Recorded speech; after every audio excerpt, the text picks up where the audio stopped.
Well, this one was a doozy. It has officially been 0 days since the last controversial Mike Babcock incident. Spittin' Chiclets released a podcast episode in which Paul Bissonnette discusses some alleged bad behavior from Mike Babcock. I will play the relevant clip from the podcast, and then we'll discuss from there. This is outrageous, dude. I get a text from a player. He goes, have you heard what Babcock is up to again? And I'm like, no. So he gets to Columbus, and one of the first things he does is he calls in Boone Jenner, the captain of the team, and he says, let me see the photos in your phone. I want to know the type of person you are. What the is going on? Is that even legal? It feels like it's totally illegal. So to the two guys saying that what Mike Babcock did was probably illegal, I'm hoping they're just referring to something in the NHL policy or just something that you might not be able to say in a player-coach environment without being fired for cause. Because as far as actual laws that were broken, there pretty much are none. Anyone can ask anyone else or even demand to see what's in somebody else's photos, and the other person can just say no or okay, sure, and either way no laws were broken. But it is possible that there is some NHL policy breached there, or perhaps again maybe a player coach just in general, boss employee, there might have been some things that you can't ask for private information like photos. I'm not really sure, but as far as letters of the law, Mike Babcock isn't going to be catching a criminal or civil case for asking to see what was in players' phones as far as their photos. So at first it looked like it was just being looked into by the Blue Jackets, according to an Aaron Portzline tweet. There were no official statements. The team hadn't commented yet. And at this point, I'm just kind of observing and sitting and waiting to see what was happening. Brian Hedger tweeting that a Blue Jackets official said that this was total BS over a text exchange. Portzline then reported that the Players Association was looking into this, which is what really piqued my interest as something to be looking for on Twitter and on social media just throughout the day. Bissonnette throughout the day was very confident in his source and his portrayal of events as he replied to the initial Aaron Portzline tweet saying that his version was 100% true, and he also quoted the aforementioned Brian Hedger tweet saying that the Blue Jackets officials were liars.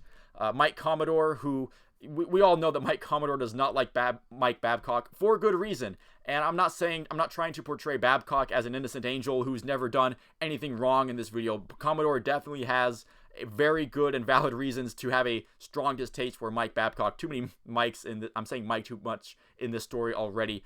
Recently, Commodore was on Twitter backing up the Spittin' Chiclets version of events, saying that he actually heard this about 6 weeks ago and was holding off saying this until training camp begun in order to protect his source. And then you have the Blue Jackets making their official statements. They give quotes from both Mike Babcock and Boone Jenner, both of them quoted as essentially saying that Babcock just wanted to see some family pictures, some wedding photos, and that it was very amicable, and that the whole thing was taken out of context and blown out of proportions on Spittin' Chiclets. Portzline saying that he spoke with Jenner, who didn't really want to elaborate on the situation beyond the official statement.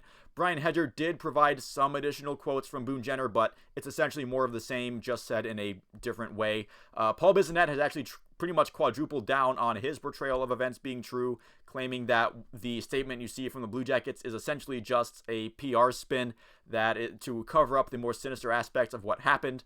Now, there are now two sides of what the events were. Now, what is undisputed is that there were players in these personal meetings with Mike Babcock who were exchanging photos. Perhaps it was airplayed onto a coach TV. That's also been a discussion of a point of issues perhaps from the players' side. Matthew Olivier and Johnny Gaudreau have also weighed in on this, with Matthew Olivier on a French sports talk radio station saying that pictures were not even brought up in his meeting with Babcock, and Johnny Gaudreau saying that, again, similar to what Boone Jenner said, that while there were photos exchanged, it was them showing each other family photos and it had an amicable vibe.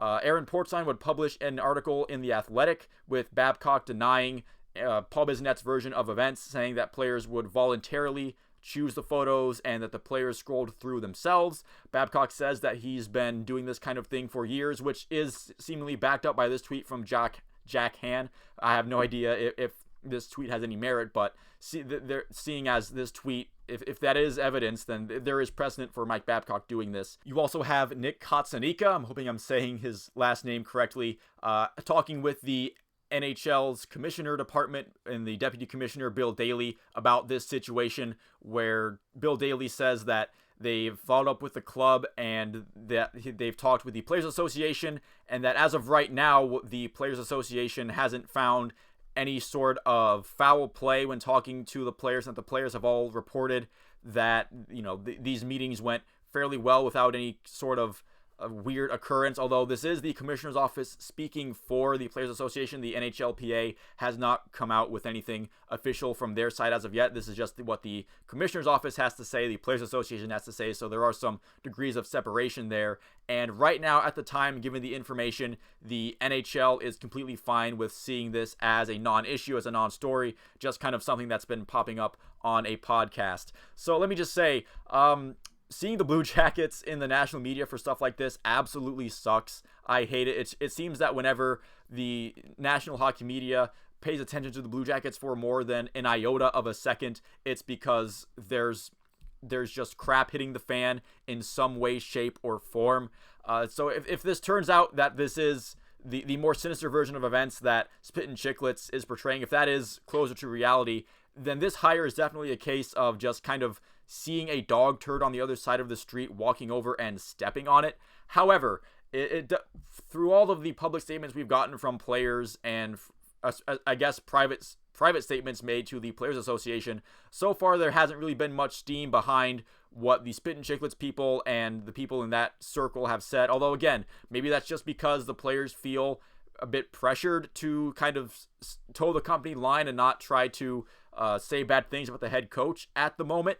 I could very much envision a scenario where Babcock did want to know the players a bit more through looking at their pictures, but not everyone wants to show their private photos unprompted to their boss, to the new boss that just came in, especially when he's your head coach and he can control your ice time and your deployments. And if you say no to that request, maybe you could think that could have negative impacts on your ice time. So that does seem to be a conflict there. Most of players, again, what we're getting in the public and all the statements, they seemed pretty much all fine with their personal meetings with Babcock. But again, it's possible that a few or even just one player really didn't like that he was asked to show photos and decided to air their complaints to Pizzanet or one of Biz's sources.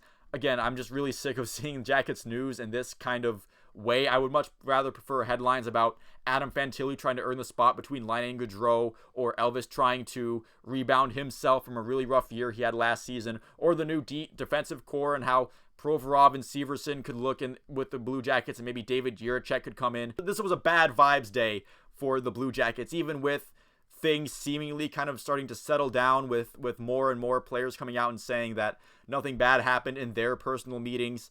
And as far as Spittin' Chiclets, Paul Bissonnette just said his source was a player, not even a Blue Jackets player. Didn't even specify if it was an active or a former player, although with the context clues in the clip, I'm guessing he means an active player.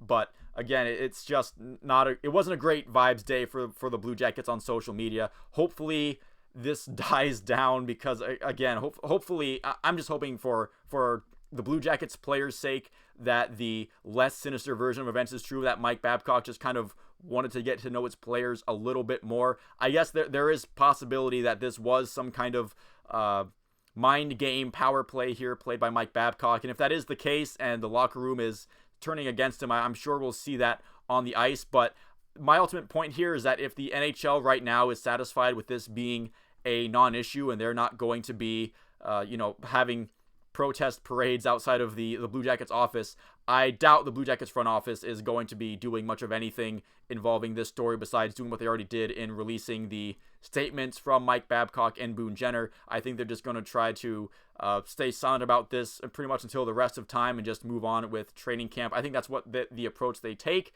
And unless there is any more new information that comes out, I doubt this will make any ripples as far as Mike Babcock's job security. So thank you all for watching. If you made it this far into the video, you can let me know in the comments what you think about this situation down below. Leave a like and a subscribe if you enjoyed the video and you would like to see more like it. And I will see you at the next one.